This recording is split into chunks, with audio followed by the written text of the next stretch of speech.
ठाकुर जी से जो भी संबंध जोड़ता है, ठाकुर जी उसे जरूर निभाते हैं। जैसा कि इस कथा में ठाकुर जी ने देवर का संबंध निभाया है। ये कहानी बांके बिहारी जी के चमत्कार की एक सच्ची घटना है। कहानी शुरू करूं उससे पहले अगर आपने मेरे चैनल को सब्सक्राइब नहीं किया तो सब्सक्राइब कर लें, बेल आइकन को दबा दें, मेरी वीडियो को लाइक करें और अपने फ्रेंड्स और फैमिली के साथ इसे शेयर भी करें। चलिए कहानी शुरू करते हैं। एक लड़की थी जो कृष्ण जी की अनन्य भक्त थी। बचपन से ही कृष्ण भगवान का भजन किया करती थी। वो कान्हा जी की अटूट भक्त थी। भक्ति करते करते बड़ी हो गई और कृष्ण जी की कृपा से उसका विवाह श्री धाम वृंदावन में किसी अच्छे घर में हो गया। विवाह होकर पहली बार वृंदावन आई, पर नई दुल्हन होने की वजह से कहीं जा न सकी। पग फेरे के लिए वो मायके चली गई और वह दिन भी आया जब उसका पति उसे लेने के लिए मायके आया और अपने पति के साथ वो वृंदावन पहुंच गई। पहुंचते पहुंचते उसे शाम हो गई। पति वृंदावन में यमुना किनारे रुककर कहने लगा, देखो शाम का समय है, मैं यमुना जी में स्नान करके अभी आता हूं। तुम इस पेड़ के नीचे बैठ जाओ और सामान की देखरेख करना, मैं थोड़े ही समय में आ जाऊंगा। यहीं सामने ही हूं, कुछ लगे तो मुझे आवाज दे देना। इतना कहकर पति गया और वह लड़की चुपचाप वहां पर बैठी रही। उसने एक हाथ लंबा घूंघट निकाल रखा था, क्योंकि वह गांव है, ससुराल है, और वहीं बैठकर मन ही मन विचार करने लगी कि देखो बांके बिहारी जी की कितनी कृपा है।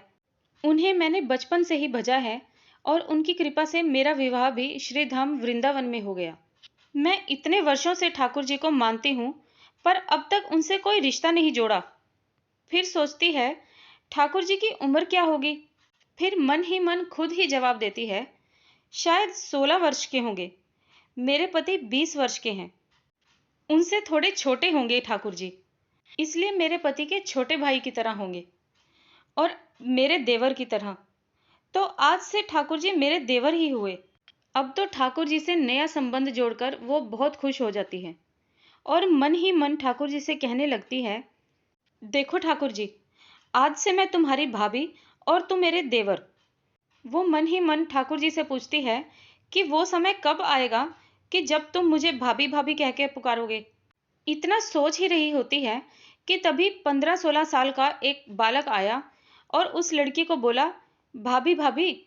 ये सुनकर लड़की अचानक अपने ख्यालों से बाहर आती है और सोचने लगती है कि वृंदावन में तो मैं नई हूं, यहां तो मैं किसी को नहीं जानती, तो यह भाभी कहकर मुझे कौन बुला रहा है।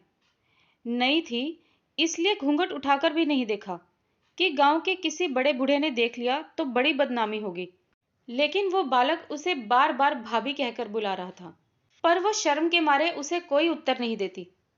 बालक पास आया और बोला, तनिक अपना चेहरा तो दिखाई दे भाभी।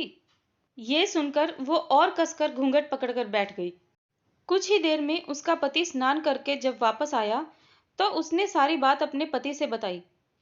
पति ने कहा, तुमने मुझे आवाज क्यों नहीं लगाई। वो बोली, वह तो इतने में भाग ही गया, बस मैंने उसका चेहरा देखा था। पति बोला, चिंता मत कर, वृंदावन बहुत बड़ा थोड़ी है। कभी किसी गली में लड़का मिल गया तो उसकी हड्डी पसली एक कर दूंगा। फिर कभी ऐसा नहीं कर सकेगा। तुम्हें कहीं दिखे तो मुझे जरूर बताना। फिर कुछ दिनों बाद उसकी सास ने अपने बेटे से कहा, देख तेरा विवाह हो गया है, बहू मायके से भी आ गई है। तुम दोनों बांके बिहारी जी के दर्शन करने के लिए अभी तक नहीं गए हो। कल जाना और बांके बिहारी जी के दर्शन करके आना।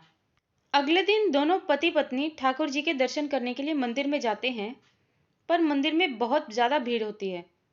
लड़का कहने लगा, तुम स्त्रियों के साथ जाकर आगे दर्शन कराओ, मैं अभी आता हूं। अब वह आगे गई, पर घूंघट नहीं उठाती। उसे डर लगता है कि कहीं कोई बड़ा बूढ़ा देख लेगा तो कहेगा कि नई बहू बिना घूंघट के घूम रही है। भीड़ की वजह से दर्शन करने में बहुत देर हो गई। पीछे से पति ने आकर कहा, अरे बावली, बिहारी जी के सामने है, घूंघट काहे नहीं खोल देती। घूंघट नहीं खोलेगी तो दर्शन कैसे करेगी। जब उसने अपना घूंघट उठाया और बांके बिहारी जी को देखा तो बांके बिहारी जी की जगह वही बालक मुस्कुराता हुआ दिखा। तो वो एकदम से चिल्लाने लगी, जल्दी आओ जल्दी आओ।